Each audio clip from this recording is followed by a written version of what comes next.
বামুন্দিৰ গয়ৰ শ্ৰী শ্ৰী শাৰদীয় দুৰ্গা পূজাত অগণন ভক্তৰ সমাগমত মুখৰিত।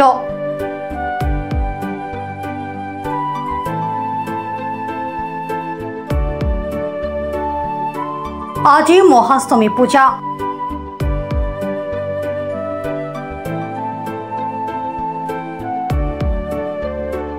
দুৰ্গতি নাখিনী দেৱী দুৰ্গাৰ বন্দনাৰে মুখৰিত বামুন্দিৰ পূজাথলী।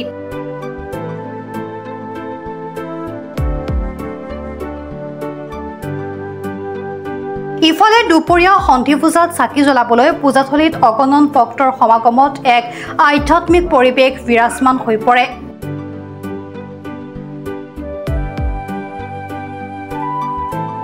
ইফালে পূজাথলীত বৰেণ্য সংগীত শিল্পী জুবিন গাৰ্গৰ শ্ৰদ্ধাঞ্জলি জনোৱা হয়। দেৱী দুৰ্গাৰ আশীৰ্বাদ ল'বলৈ পুৱাৰে পৰাই পূজাথলীত অগণন ভক্তৰ লানি নিচিকা সোঁতত বিলীন হৈ পৰা পৰিলক্ষিত হৈছে। ইফালে বামুন্দি গয়ৰ শ্ৰী শ্ৰী শাৰদীয় দুৰ্গা পূজাত বন বিভাগৰ অৱসৰপ্ৰাপ্ত বিষয়া তথা সমাজকৰ্মী ভৱেশ দাসে ৰাইজৰ মংগলাৰ্থে সেৱা আশীৰ্বাদ গ্ৰহণ কৰা পৰিলক্ষিত হৈছে।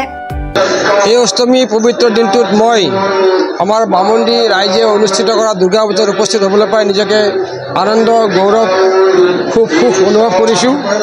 লগতে আমাৰ লগত ভালেখিনি ল'ৰা যুৱক যুৱতী আমাৰ বৃদ্ধ মানুহ আহিছে। আমি বহুত মানুহ লগালগি হৈছোঁ আৰু মা দুৰ্গাৰ ওচৰত প্ৰণিপাত জনাই দেশৰ মংগলৰ কাৰণে জীৱকুলৰ মংগলৰ কাৰণে প্ৰাৰ্থনা জনাইছোঁ, যাতে চবৰে মংগল হয় তাৰ কাৰণে ভগৱানৰ ওচৰত মা দুৰ্গাৰ ওচৰত প্ৰাৰ্থনা জনাইছোঁ।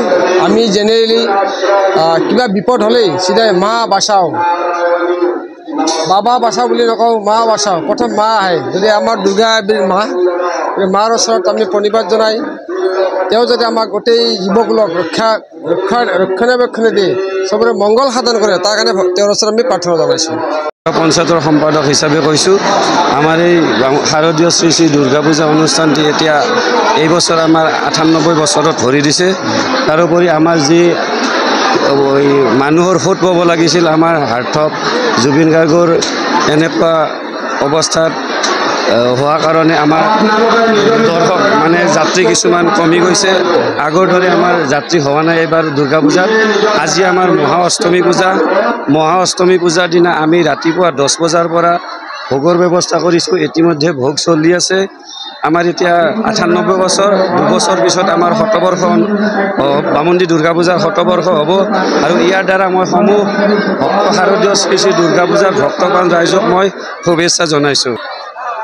জুবিন গাৰ্গ আমাৰ অসমৰ লগতে বিশ্বৰ হিয়াৰ আমঠু আছিল। তেখেত হঠাতে আমাৰ পৰা গুচি যোৱাত আমি সঁচাকৈ মৰ্মাহত হৈছোঁ। আৰু আমাৰ এই যি দুৰ্গা পূজা, এই দুৰ্গা পূজাত আমাৰ যি উলহ মালহেৰে পালন কৰিব লাগিছিল, আমি সেই উলহ মালহেৰে পালন কৰিব পৰা নাই। খালি আধ্যাত্মিকতাটো আমি বজাই ৰাখিছোঁ। বাকী আমাৰ ধৰক যিবিলাক আমাৰ ৰং ৰহস্য এইবিলাক সঁচাকৈ আমি কৰিব পৰা নাই আৰু কৰিব নোৱাৰোঁ। তেখেত অবিহনে আমি যেন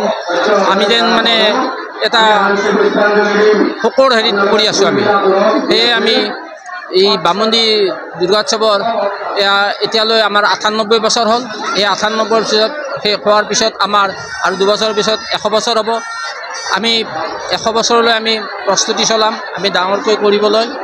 আৰু আজি আমাৰ যে সন্ধি পূজা চলি আছে, এই সন্ধি পূজা শেষ হোৱাৰ পিছত বাকী আমাৰ ভোগৰ সপ্তমীৰ পৰা আমাৰ নৱমীলৈকে আমাৰ ভোগৰ ব্যৱস্থা কৰা হৈছে।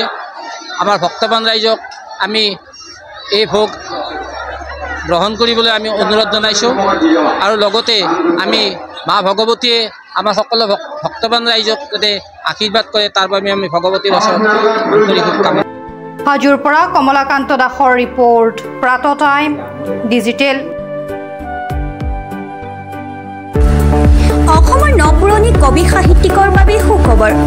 প্ৰভাতী অসম সংবাদ গোষ্ঠীৰ দ্বাৰা পৰিচালিত সাপ্তাহিক কবচে আয়োজন কৰিছে এখন কাব্যগ্ৰন্থৰ প্ৰতিযোগিতা। সহকৰবীৰে ৩০টা বৰ্ষত খোজ থোৱা অসমীয়া সাপ্তাহিক কবচ কাকতখনৰ উদ্যোগত কাব্যগ্ৰন্থ প্ৰতিযোগিতাৰ আয়োজন কৰা হৈছে।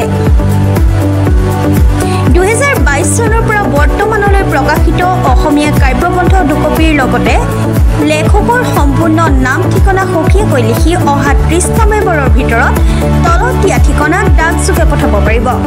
আমাৰ ঠিকনা সাপ্তাহিক কবচ প্ৰভাতী অসম সংবাদ গোষ্ঠী বিজয়নগৰ ডাকঘৰৰ সমীপত কলিতা মাৰ্কেট 3য় মহলা জিলা কামৰূপ অসম 781122 মোবাইল নম্বৰ হৈছে 9435114666 অথবা 6003971898 অথবা 9864084600 অথবা কাৰ্যালয়ত হাতে হাতে জমা দিব পাৰিব। এই প্ৰতিযোগিতাত বয়সৰ কোনো সীমা নাই। অহা জানুৱাৰী মাহত ফলাফল ঘোষণা কৰাৰ লগতে বঁটাসমূহ বিতৰণ কৰা হ'ব। সকলো প্ৰতিযোগীকে মানপত্ৰ প্ৰদান কৰা হ'ব।